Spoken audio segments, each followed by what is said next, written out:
Eh bien bonjour à toutes et à tous, c'est Bentech, j'espère que vous allez bien. Donc aujourd'hui on se retrouve sur une vidéo donc guide d'achat, donc carte mère, donc pour la partie 2 du guide d'achat.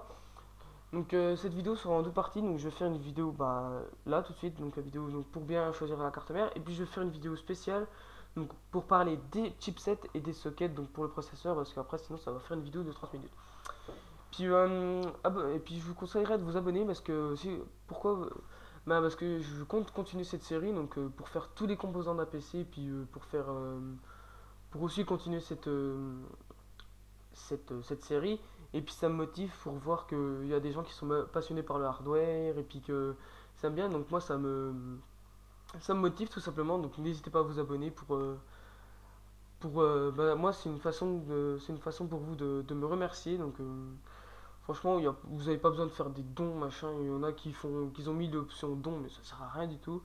Donc abonnez-vous parce que des vidéos comme ça, je vais en sortir plus sur le hardware, pour parler des PC. Donc dites-moi en commentaire, c'est quoi votre composant préféré. Donc d'en parler, qu'est-ce que vous préférez parler de quel composant? Est-ce que vous aimez bien parler des processeurs, donc tout le cachemot? Est-ce que vous préférez parler de la carte mère avec les chipsets, les sockets, tout ça, etc. etc.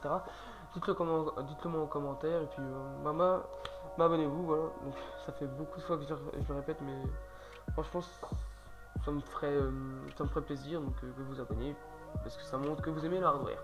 Moi, je vous dis à tout de suite pour la vidéo, à tout de suite.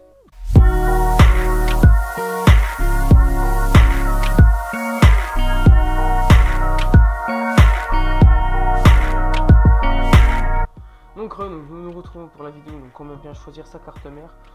Donc elle sera en deux parties, donc je ferai une vidéo spéciale carte mère, donc spéciale chipset et socket.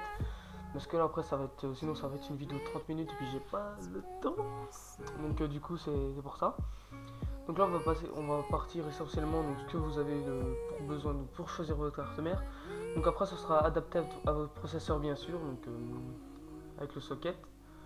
Donc du coup je vous le dirai, je ferai une vidéo spéciale chipset et socket donc pour bien vous dire comment bien ça voudrait rien dire. Pour bien choisir, pour bien regarder le bon chipset pour qui sera adapté à votre processeur. Et puis aussi en même temps le socket donc qui sera adapté à votre processeur et qui est lié souvent au chipset parce qu'il faut prendre un chipset bien adapté avec le type de processeur que vous avez choisi. Donc par exemple là vous voulez là pour bien choisir votre carte mère vous allez vous dire là par exemple je vais prendre une Asus ROG Strix donc de chez Asus donc 1099 donc les dernières qui sont sorties les Strix. Donc là par exemple vous voyez donc ce qu'il faut regarder aussi c'est on va regarder les ports SATA donc les SATA 3. Donc si vous en avez là par exemple vous en avez 2, 4, 6, 8 et vous avez 2 SATA Express. Donc ce qui est plutôt pas mal. Donc après ça tout dépend par exemple si après par la suite j'ai déjà vu une carte mère avec un port SATA. Donc franchement c'est petit. Donc après vaut mieux regarder souvent ça parce que si par exemple vous êtes un youtubeur puis par exemple vous faites beaucoup de vidéos et puis du coup vous les stockez, vous les supprimez pas, puis par la suite vous avez plus de place, vous rajoutez encore un disque, vous rajoutez encore un disque, vous rajoutez encore un disque, vous allez finir par plus avoir de place, puis du coup vous serez obligé de supprimer des données essentielles donc, que vous aurez besoin. Donc après, première chose à regarder, donc les espaces SATA, donc après sur des cartes mères par exemple pas de gamme, donc ça c'est une gaming, c'est adapté à ça, mais par exemple on va prendre une ASRock. Normalement sur celle-là il doit pas pour sa taille il y en a deux. Je sais même pas où ils sont. Ouais, il y en a quatre quoi. Donc du coup c'est pas. Enfin, vaut mieux en avoir plus parce que plus vous en avez, moins ça va capter les autres prises. Donc du coup vous allez être ça va aller plus rapidement pardon. Puis aussi regarder donc normalement le SATA. Donc là du 6 gigabits par seconde donc c'est bien que celle-là elle fait du 6 gigabits par seconde donc elle a du SATA Express donc après donc elle est adaptée pour du SSD M2 donc après il y a le intégré tout ça c'est une custom franchement voilà donc après il y a le format aussi donc là c'est une mini ITX donc, et puis là c'est une ATX donc franchement enfin le format je vais pas dire ATX est mieux que Mini TX, mais par exemple si vous voulez faire du SLI avec une ATX, vous pouvez du SLI Crossfire, c'est-à-dire mettre deux cartes graphiques. Je pense que je ferai une vidéo donc dédiée qu'est-ce que le SLI Crossfire, comme ça vous pourrez mieux comprendre. En fait c'est deux cartes graphiques donc qui se mettent sur les ports PCI Express 16. Donc là c'est les ports PCI Express et là c'est les ports PCI Express 16. Donc le M2, le SSD M2, je sais pas vraiment où il se situe, mais il doit se situer ici. Je crois que ça se branche sur le PCI Express 2, le PCI Express. Et il me semble, là vous avez, par exemple là vous avez un PCI Express renforcé. Donc là vous allez automatiquement mettre votre première carte graphique ici. Après si vous voulez faire du SLI, vous allez la mettre ici. Donc pour faire du SLI. Donc après pour faire du SLI sur Topacha c'est tout simple. Donc là c'est juste un petit truc. Vous prenez une carte graphique. Donc par exemple je vais prendre une 1080. Hop, quand il fait de machin, je sais pas quoi. Celle-là nous ne pouvons pas. Normal, j'ai pas la bonne carte mère. C'est sûr, si on prend une carte mère avec deux mini TX, avec deux. Là donc par exemple SLI Crossfire, vous avez bien le x2. Donc après oui c'est sûr, là on est déjà à un bon petit prix. Donc là après PCI Express, donc la carte graphique, le port PCI Express de la carte graphique est overclocké, mais ça on verra dans une autre vidéo.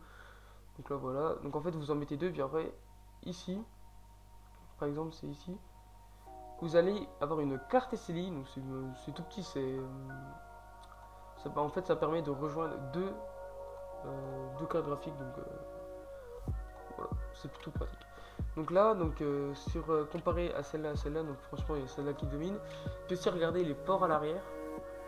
Donc après si vous voulez, par exemple, parce que j'ai déjà vu des cartes, par exemple celle-là, donc ces ports, vous voyez vous avez deux USB 2.0 puis deux USB, ça c'est du 1.0 il me semble, et ça c'est du 2.0 en bleu.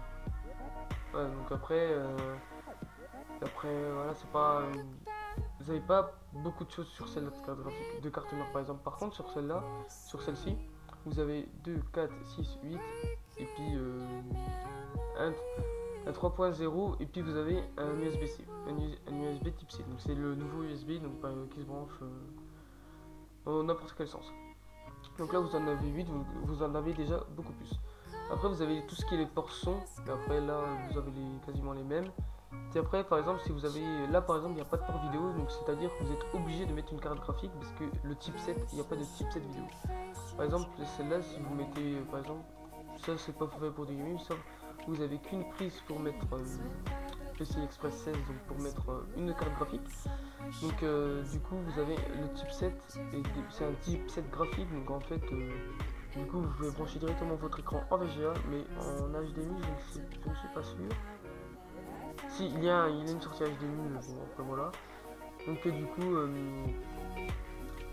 après celle-là il y a un chipset, il y a déjà un chipset graphique, donc du coup il faut prendre un processeur qui est adapté, un processeur pardon qui a un chipset graphique.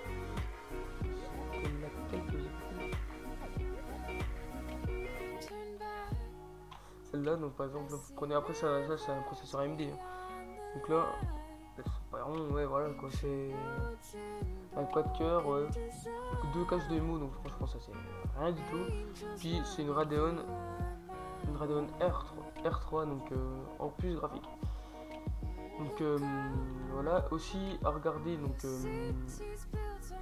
l'espace RAM, donc, ce qui peut accueillir comme RAM. Donc par exemple si vous voulez en mettre beaucoup, en fait la RAM je vous explique, ça sert à vous pouvez ouvrir plus de logiciels si vous avez plus de RAM, parce que c'est une mémoire vive. Donc en fait les fichiers temporaires vont se stocker sur la RAM, donc il vaut mieux en avoir. À partir de 16 vous êtes très bien, 8 à partir de 8 vous êtes bien. Donc après là vous avez le chipset, donc c'est un Intel X99, donc le tout dernier. Donc pour le CPU, donc c'est un socket 2011V3, mais ça je fais une vidéo à part. Donc la mémoire vous pouvez mettre 128 Go de RAM, donc franchement si vous allez jusqu'à là voilà. Donc en DDR4, donc c'est bien. Après vous avez 8 ports ports de... Vu que c'est un socket X99, vous avez 8 ports RAM, donc regardez. Vous avez 8 emplacements de barrettes de RAM. 4, vous en avez 8. Donc après, là c'est un socket 2011 V3, donc j'en parlerai dans une vidéo qui sera adaptée au chipset et au socket. Donc là par exemple, donc vidéo intégrée, donc vous voyez, vous avez le contrôleur AMD graphique Radeon R3 graphique, donc du coup c'est pour ça que vous pouvez mettre ces cartes graphiques là, elles ont toutes les deux du Radeon R3 parce qu'elle est adaptée à ce type de processeur là. Donc le BIOS, vous avez un BIOS du type UEFI 32 mégabits, donc ce qui est voilà, donc là il y a quelqu'un qui s'est déconnecté de Skype. Donc la résolution maximum, vous avez 2048 x 1536 en 60 GHz, donc ce qui est plutôt pas mal en VGA. Et puis voilà, donc on va regarder la compatibilité, donc le stockage, donc les connecteurs, vous avez un mini PCI Express et vous avez un PCI Express 2.0, donc là pour mettre une carte graphique, donc le classique. Donc les slots disponibles, vous avez un connecteur port, un ventilateur, alimentation SATA, ATX, alimentation ATX, 24 pins, donc oui là on change pas les alimentations. Donc caractéristiques Android, accessoires, est-ce compatible Microsoft Windows 8, 10, ouais voilà. Je voulais voir l'emplacement RAM, mais je pense pas qu'on puisse en mettre. Le stockage, 8 de connecteurs SATA 6 Gb par seconde, SATA 36 Gb par seconde, oui voilà. Audio, BIOS, mémoire, 2 slots de DDR, 2 slots de DDR3, donc ça peut accueillir que de la DDR3. Capacité de mémoire, donc 16 Gb. Donc là franchement si vous prenez cette carte mère, vous ne pourrez pas mettre du 32 ou du 32 en deux barrettes, voilà. Donc après il faut bien choisir, il faut bien regarder ça. Donc à regarder sur une carte graphique, les ports SATA à regarder, les sorties, toutes les sorties. Donc, très important les sorties, donc là vous avez les 8 ports SATA et puis les 2 SATA Express. Les sorties surtout USB, donc franchement regardez ça. Les ports son si vous branchez plein d'enceintes. Mais un port Ethernet c'est toujours mieux pour avoir la connexion, mais ça elle est surtout. Vous avez automatiquement un port RJ47. Donc après vous avez sur certaines cartes graphiques vous avez plus de. Par exemple je vais prendre l'exemple de l'Asus ROG Rampage V édition, donc au format EATX. Donc là ATX voilà. Donc là par exemple au niveau des ports que vous avez, donc c'est pas ici. C'est ici, donc là vous voyez vous avez pas mal. Donc là vous avez l'USB 3, donc l'USB 3.1, donc c'est les rouges. l'USB type C vous en avez 2. Et puis là vous avez de l'USB. Oui c'est l'USB plus. Donc voilà, après vous avez tous les ports son, donc les ports son vous en avez pas mal. Vous avez 2 prises RJ45, ça je ne vois pas quoi ça sert. Ça ne sert pas trop, enfin il y en a qui disent ça sert à une connexion publique, mais non, vous en branchez une ou deux, ça paraît, ça sera rien. Donc, là vous avez le bouton BIOS, donc l'USB BIOS, et puis là vous avez pardon, je sais pas ce que j'ai dit, mais ça permet de reset ou je ne sais pas trop. Donc je pense qu'on a fait le tour, donc après, moi je vous dis, c'était jamais BN, BNTech, c'est un pseudo, donc c'était BNTech, je vous dis à la prochaine, donc pour une vidéo, donc je ferai une vidéo spéciale. Donc la suivante de ça, donc le chipset et le socket. Moi je vous dis à la prochaine et bye bye.